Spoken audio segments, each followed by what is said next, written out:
nous tendons vers une réédition des événements de 2010-2011, mais peut-être même en pire. Je m'explique. Je précise que cela n'est pas mon souhait et je ferai tout ce qui est à mon possible, en tout cas pour ne pas être un acteur de ce qui va se passer. Parce que je ne souhaite pas que les Ivoiriens puissent encore subir un traumatisme. Cela dit, en 2010, M. Bachir, c'était deux camps qui étaient en présence. On est d'accord?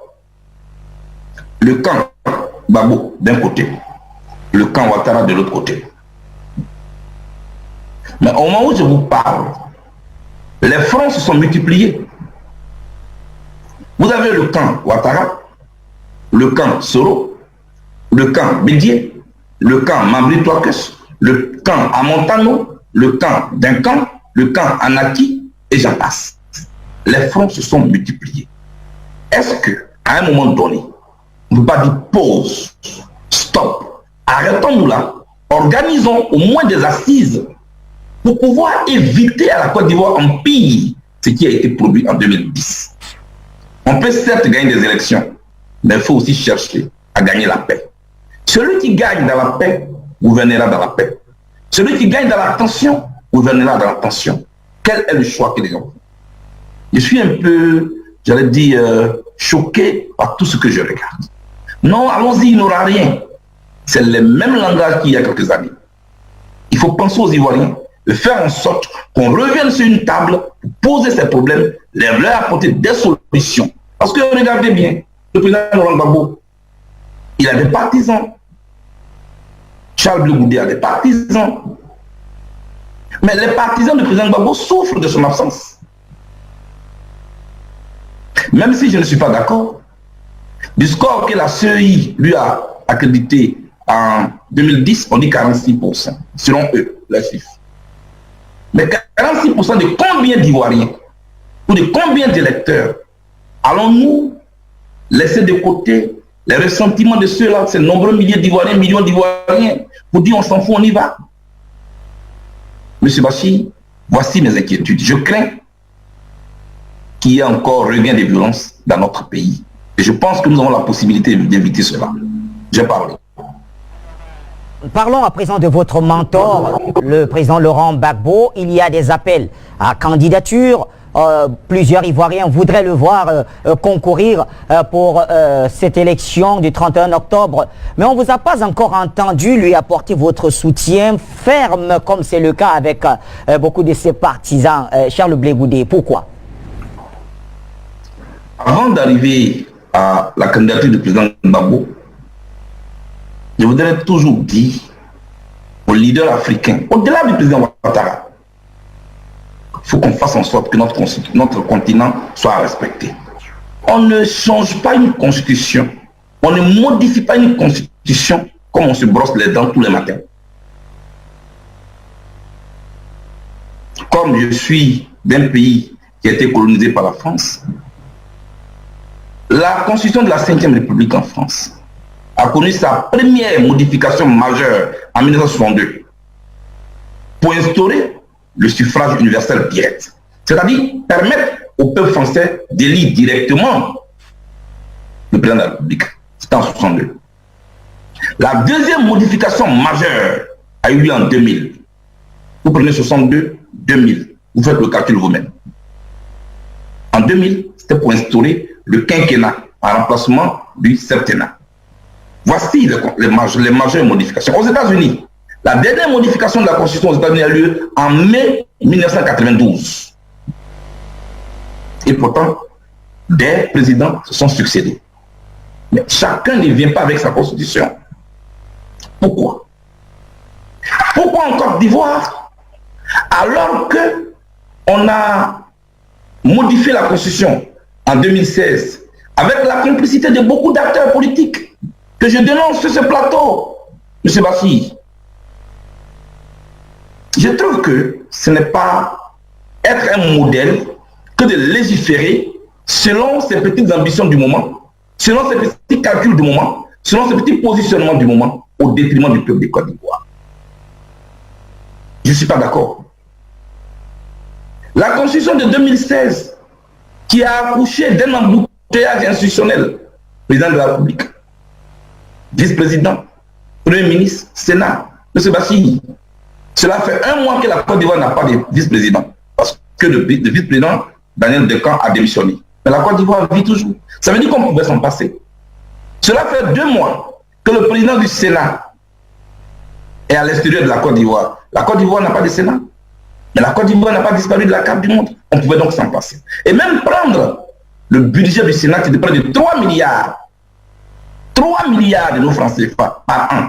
Mais ça peut construire de nombreux centres de santé dans nos petits villages. Moi, je ne suis pas d'accord qu'en 2016, le président de l'Assemblée nationale en son temps ait soutenu cette constitution. Je ne suis pas d'accord que le président Roch Onan Bédié, en 2016, ait soutenu cette constitution et qu'aujourd'hui les gens se réunissent. C'est là que j'interpelle nos classes politiques. Quand on légifère, il faut avoir un regard lointain et ne pas avoir le regard là seulement sur ses petits intérêts. Voilà ce que je voulais dire avant d'en revenir à la candidature du président Laurent Gbagbo. Vous me demandez pourquoi je ne soutiens pas le président Laurent Gbagbo. Celui qui veut engager une compétition d'amour ou de soutien de Laurent Gbagbo avec Charles Blé Goudé, il a déjà perdu.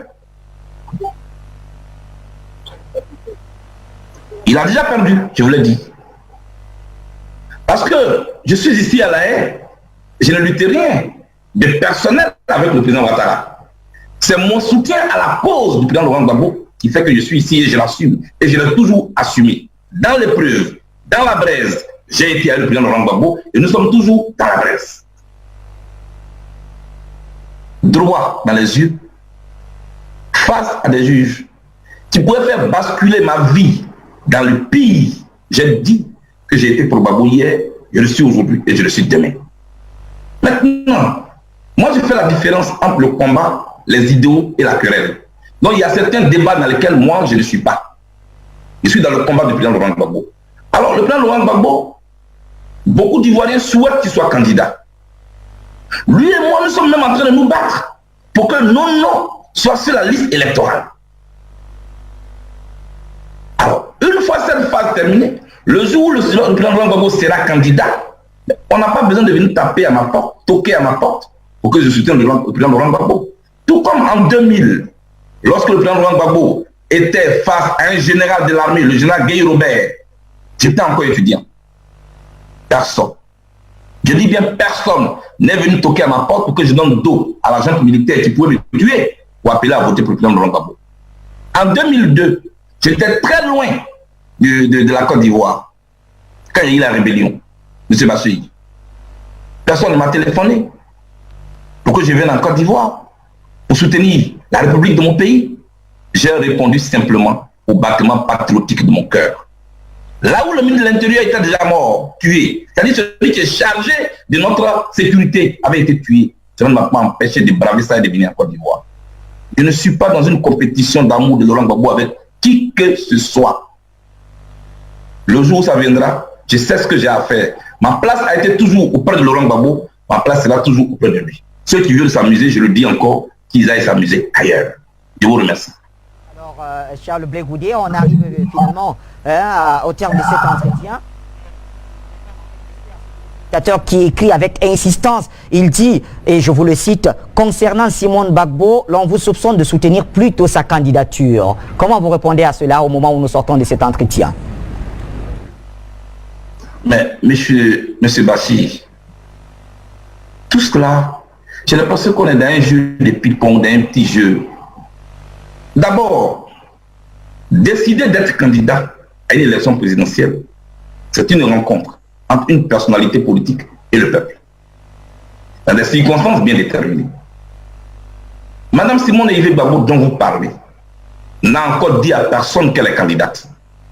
Donc je ne sais pas comment moi, Charles Blé Goudé, on peut me soupçonner de vouloir pousser cette dame-là, cette grande dame, à se porter candidate. Je pense que c'est d'abord une décision personnelle à son niveau. D'accord? Maintenant, si c'est pour me dire qu'au cas où elle est candidate, est-ce que je vais la soutenir? Moi, je vais vous dire une chose. Je n'ai jamais fait mystère de mon soutien à la femme politique, à la personnalité politique, parce que je fais la différence. Parce que dans notre pays, on confond tout. Il y a des débats qui ne m'intéressent pas. Je parle de la femme politique. C'est ce leader politique qu'est Simone Gbagbo. Simone Gbagbo, elle a un parcours politique qui est connu de tous. La constance, l'engagement, la droiture, son CV politique n'a rien à envier au CV de tous ceux qui veulent se présenter pour diriger notre pays. Son CV intellectuel est connu de tous. Intellectuel achevé, connu à l'Université de Côte d'Ivoire. Donc, le jour où elle est candidate, face à d'autres candidats avec qui je ne partage pas des valeurs, parce que j'insiste toujours, moi je ne soutiens pas des causes que je ne partage pas. Jamais. Pour un petit positionnement, vous vous grattez la tête. Moi je ne fonctionne pas comme ça. Alors, si Simone Gbagbo est candidate demain, face à des gens avec qui je ne partage pas des valeurs, mais c'est les yeux fermés que je vais l'accompagner. Il n'y a pas de débat là-dessus. Maintenant, ce n'est pas à moi de susciter sa candidature. Elle a un appareil politique auquel elle appartient, qui est le Front populaire ivoirien. Et elle est suffisamment responsable. Elle n'a jamais fui un combat. Donc, je pense que ne soyons pas pressés. Pour le moment, le nom du président Laurent Gbagbo n'est pas sur la liste. Mon nom n'est pas sur la liste. Il faut d'abord qu'on règle cela. Et c'est ce combat que nous sommes en train de mener. Il ne faut pas confondre vitesse et précipitation. Je voudrais donc vous remercier à ce niveau. Et moi, je voudrais d'abord lancer un appel avant qu'on se laisse. M. Bachir. J'entends souvent certains pontes du pouvoir dire, si on ne conserve pas le pouvoir, nous irons en exil ou en prison. Pourquoi?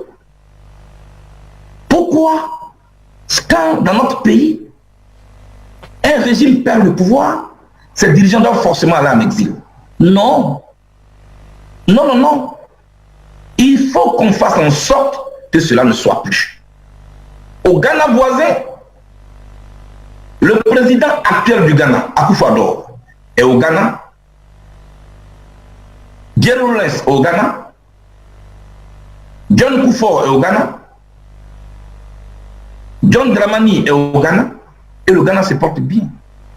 Pourquoi la Côte d'Ivoire ne peut pas en faire autant? Moi, je pense que ce langage est dangereux.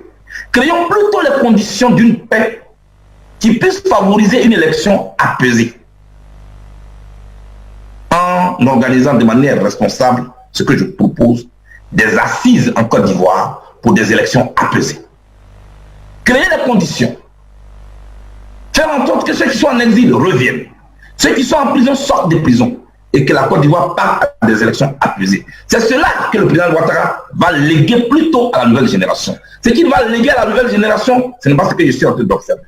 C'est la paix qu'on lègue. C'est la paix que Oufo-Bagnou nous a léguée. C'est pourquoi je voulais d'abord lancer cet appel-là. Cela me paraît très important. La Côte d'Ivoire n'a pas seulement besoin d'un président de la République. La Côte d'Ivoire a besoin d'un leader qui puisse lire le tableau de bord que je vous présente. D'un côté, ceux qui ont peur d'aller en exil ou en prison. Et de l'autre côté, ceux qui sont blessés dans leur cœur, dans leur âme. Parce que leur leader est à l'extérieur. Parce que leurs parents meurent, ils ne peuvent pas aller assister à leurs obsèques. Parce que beaucoup sont en exil et en prison. Celui qui va lire ce tableau de bord et qui va rassembler les Ivoiriens, il aura sauvé la Côte d'Ivoire. En plus de gagner les élections, il faut gagner la paix. Voilà mon message.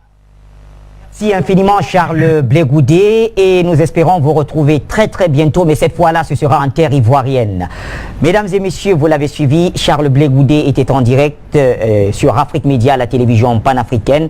Cet entretien, vous le retrouverez sur nos antennes bien sûr. Une transition et on revient pour le débat.